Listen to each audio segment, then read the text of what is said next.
Hello, my name is Joseph Pirayo. I want to welcome you to today's program. In the beginning, Ashur. As always, this is a live program. And if you have any comments, if you have any questions, you can send it to us. If I can answer it, I will. If not, we'll do future programs like question and answers. As always, thank you for watching. You can reach Assyria TV on many media platforms like YouTube, Rumble, Facebook, Instagram, X, and also if you go to assyriatv.org, we have more than 5,000, close to 6,000 videos for you to see. So many different programs that we have had through all these years. You can check them out. So today's program, it's like kind of part two, but kind of separate. Last program, it was about Ashur versus Assyrian communist, socialist, uh, and the point was about learning about whatever the designation is, like what is socialism, what is communism, what is being an Ashuri or Assyrian, our history. And last program, I was saying that they don't match. When you say I'm socialist and I'm communist, then they say I'm Assyrian. I want to build the Assyria that was, our ancestors. It just don't match because socialism and communism, they don't believe in a creator. They don't believe in a higher authority. They don't believe in God. And our ancestors, back when they started, they believed in Ashur, and it wasn't just their god, it was Ashuraya. In the beginning they knew there was this power, and that's how they raised their kids. That's how the small state became an empire. Everything through Ashurbanipal, kings and queens, and everything was done for him. So everything was related to that power.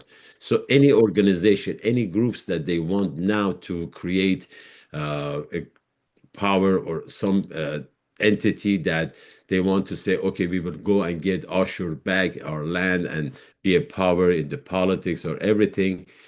They cannot deny, I mean, not that they cannot deny, if you deny who you are, then whatever you build is not going to be fruitful because the history has shown all these organizations, they start move fast, then same speed they come down. So basically it was about knowing who you are. I have an example like what happened to myself back many years ago, 20, 30 years ago, maybe 40 years ago, especially when we came to United States.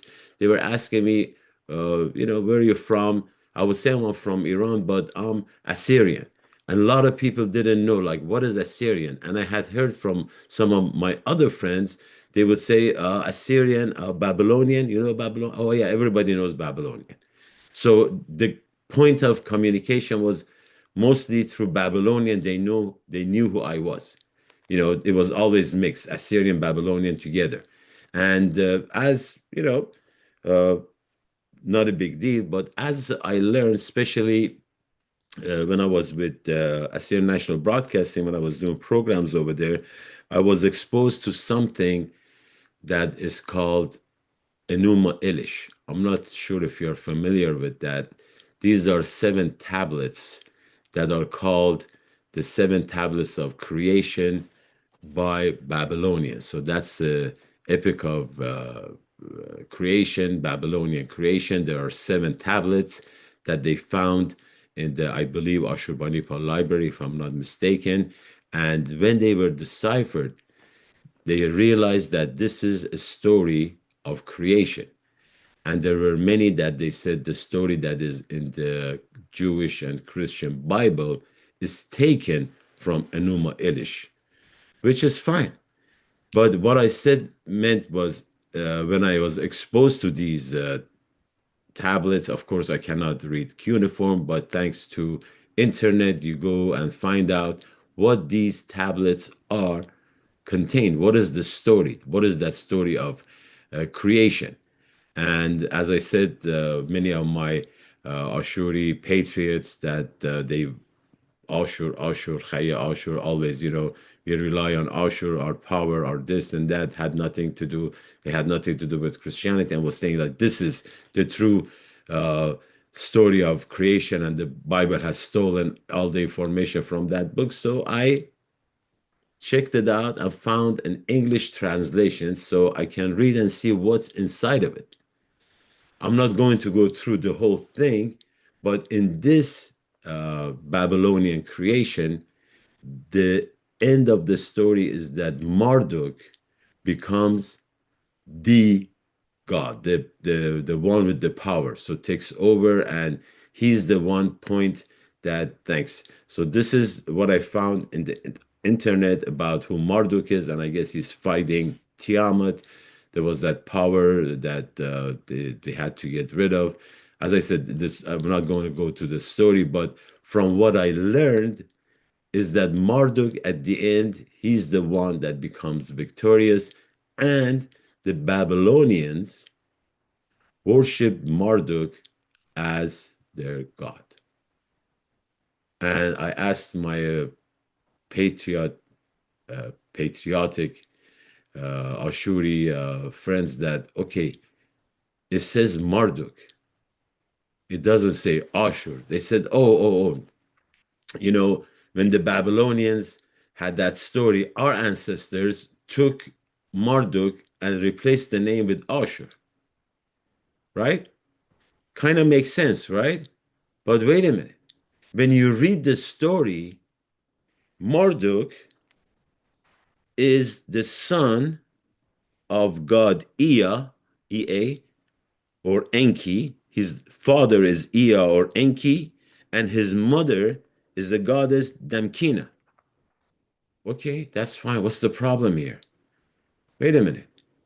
When these archaeologies finds of 1850s, when they dug in Nineveh Plain and all these areas that our ancestors had the palaces, had the ziggurats, had all these things, when they did the digging, they found out this god Ashur. Can we show that Ashur also so people can compare? That these people calling themselves Ashur, which in English they called us Assyrians, they believed in this God that is called the beginning, Ashuraya, and the God that they believed in had no beginning, had no end. He was before time. He had no parents, he had no siblings, nothing above him, and he's the creator of all, the most powerful of all, and everything. So when I asked my friends, wait a minute, Enuma Elish is telling us Marduk had parents, but archaeology is telling us Ashur didn't have parents. So what's the story here? Did our ancestors really believe in the Enuma Elish, the Babylonian? That's the point I'm trying to make, is that there was difference between Babylonians and the Ashuri. Our ancestors believed in unseen God. Allah alamat khizyana. If you believe in that, it's true or not, that's not the story. It's not that what I like to hear or what I don't like to hear. If we are looking for facts, we let the facts dictate what has happened, and we follow the facts without making it on a personal basis. Well, I don't like this Ashur that is not Marduk. It's not the point. The point is that who are we? And after that, I learned, I said, wait a minute, I'm not going to say Babylonian anymore because I'm not. Especially after I learned that when Nineveh was destroyed by the power of Babylonians. Even though maybe the Babylon king and his army didn't enter Nineveh, it was Scythians and Medes, but the end story was after the fall of Ashur, Babylon took over. There is a difference between Marduk and Ashur. Marduk was created by other gods. Ashur is not. Another thing that I mentioned last program, there are a lot of information out there without any base who we are. In Genesis chapter 10, verse 22, has mentioned the sons of Shem, son of Noah, grandchildren of Noah. One of them is Ashur. And some of these church leaders or some of these people that are reading the Bible, they say, oh, Ashur is son of Shem, so this is the beginning of our nation, and he's the one that created our nation, and he's the one that became God, and our ancestors started worshiping a human being. They were pagan, they were this, they were that, they were evil. So wait a minute, where do you get all these facts? Before we get into any kind of a like groups or whatever you want to call that, know who you are. Easy. It's easy to throw words out there. Oh yeah, the Ashuri are sons of Ashur from Bible, and that's how it started. No, our ancestors believed in unseen God according to the archaeology. That's the information I have. We have nothing to do with Babylonians, and that's the part that I was trying to point to make, is that after that I learned no more Babylon, Ashur only. I didn't know. I was like a parrot. Everybody was saying Ashur, Babylon, Ashur, Babylon. I said, okay, me too. But then I learned, so wait a minute, this is not how it works. Stick to what is true. Stick to what the facts are. We have archaeology. It says Ashur in the Bible, but that's not the start of our nation. Sometimes it's not easy to change your path all these years. This is what I've learned, right? All these years, something you have learned, and you come to a point that you say, hey, wait a minute.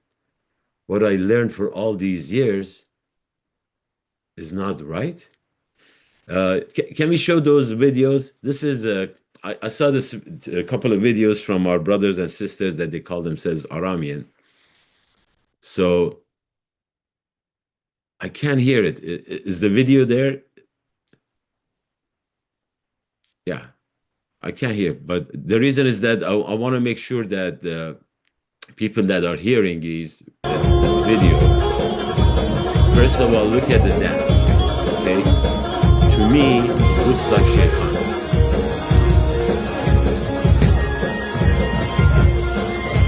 That's fine, right? And there is music here, and he's the what they call it. The people are dancing with the music.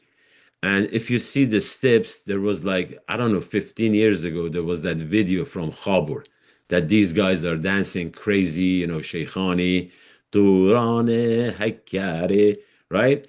And in this song, it's talking about where my home is, where my origin is. And it's talking about the Hakkari Mountains. And they're holding a flag that says, I'm Suryoyo, I'm Aramean.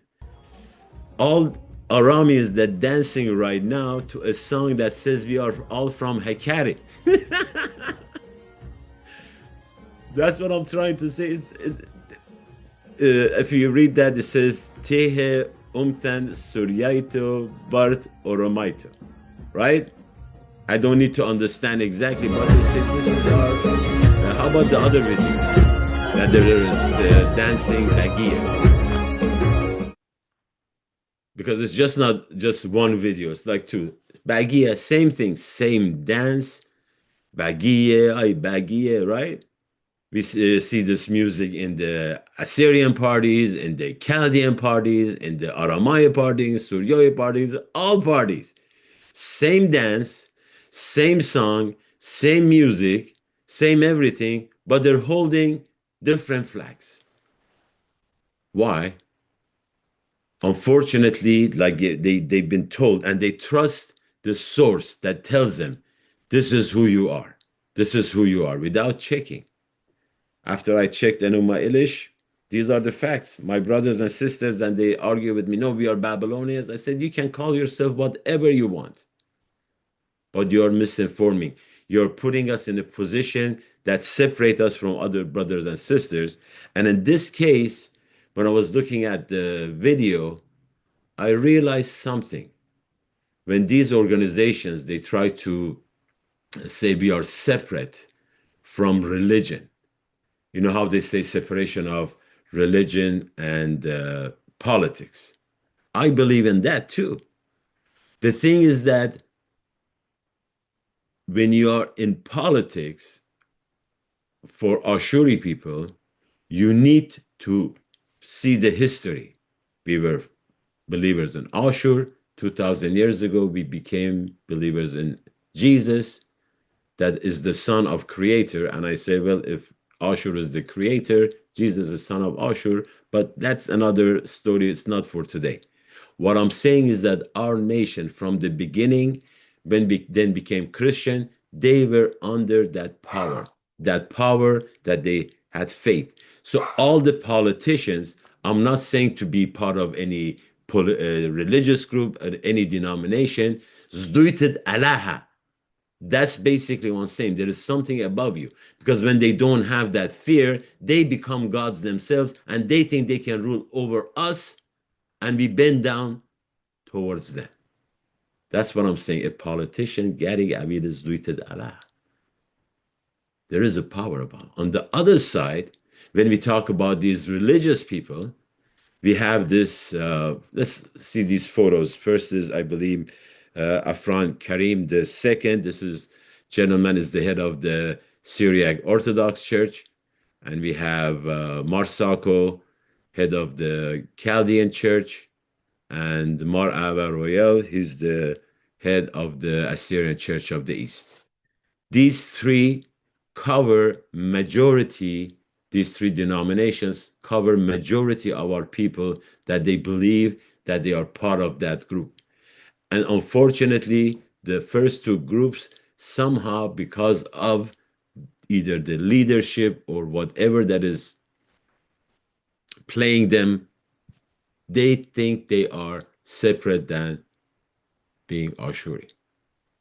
But our religious people, I was mentioning the politicians should have that power that is above them, Zduited Allah.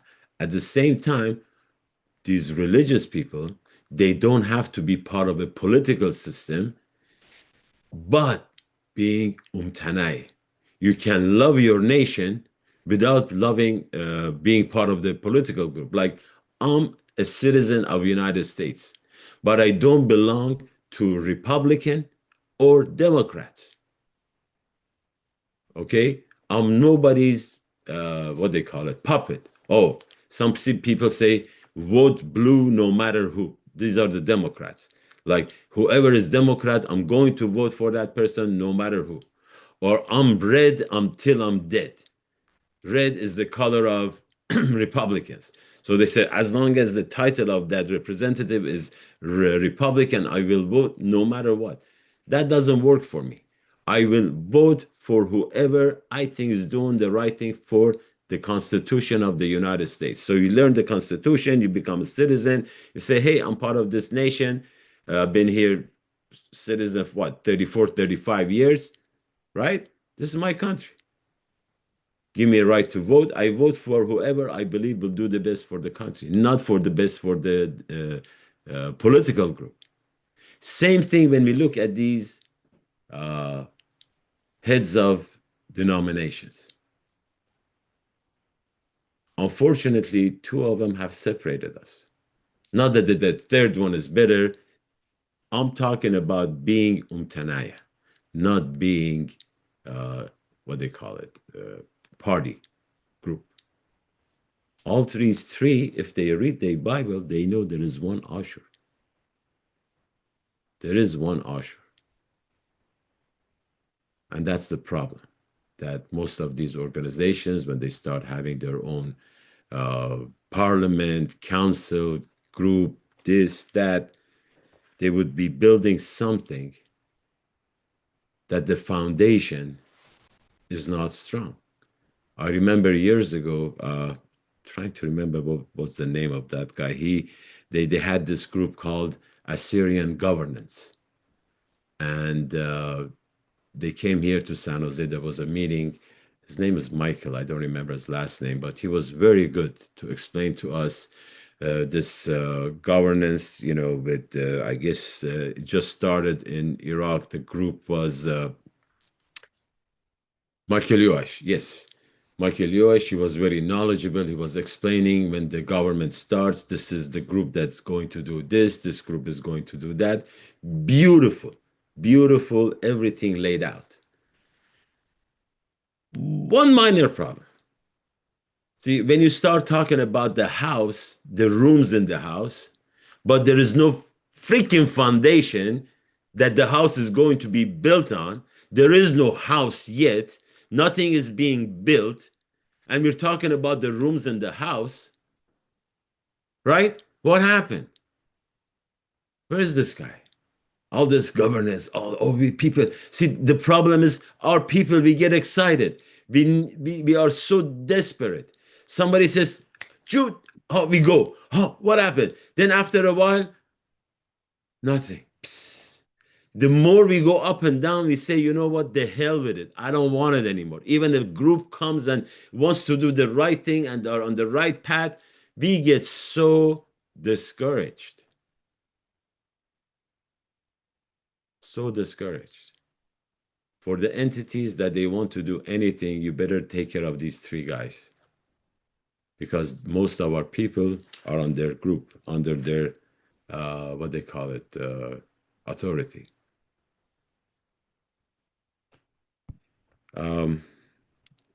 This is more I would like to say, but the thing is that I like in this program to be more building than destroying. We want to have a group that they understand our history, know who you are before you become a group. You don't believe in Christianity, fine, but that is our history. It's not about what you like, what you don't like. Why did our ancestors become Christian? Why? And not just Christian. And we're talking into two different, what do you call it? Two different empires. Roman Empire, Persian Empire. We were under those two powers, our ancestors. We became Christian, and not just any Christian. We became Christian dedicated. We translated the Bible in our language that even now, if they want to do any translations, they need to see how our ancestors translated because the wording and everything was close to what the writers had written, either in Old Testament or New Testament. But regardless, at the end, I believe we have future, there would be an Ashur. I don't know how it will happen, but these are the things that I know for a fact. If a group comes and wants to establish something, there is no authority of God above them. They don't want to go through these denominations to get at least a sense of who is going to follow him. It's just going to be a waste of time. That's unfortunate. What is the right way? We'll find out. But until then, uh, can we show that dance one more time? The one with the Hakari, the hypocrisy that been taught by these leaders to our people, and they're buying it. Durana Hakari.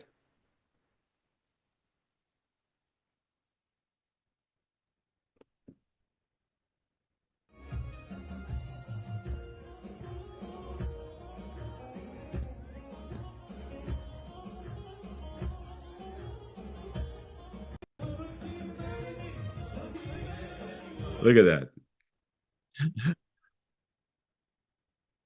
So these are our brothers and sisters, and unfortunately, for the time being, they are separate. But it's up to us. I'll bring them together, and they all became one nation. Anyway, this is the end of today's story. As always, Ahiya Ashur. Aya, blessed be Ashur, the work of God's hand. Chaya Ashur, Mabqila. Thank you and goodbye. شيخاني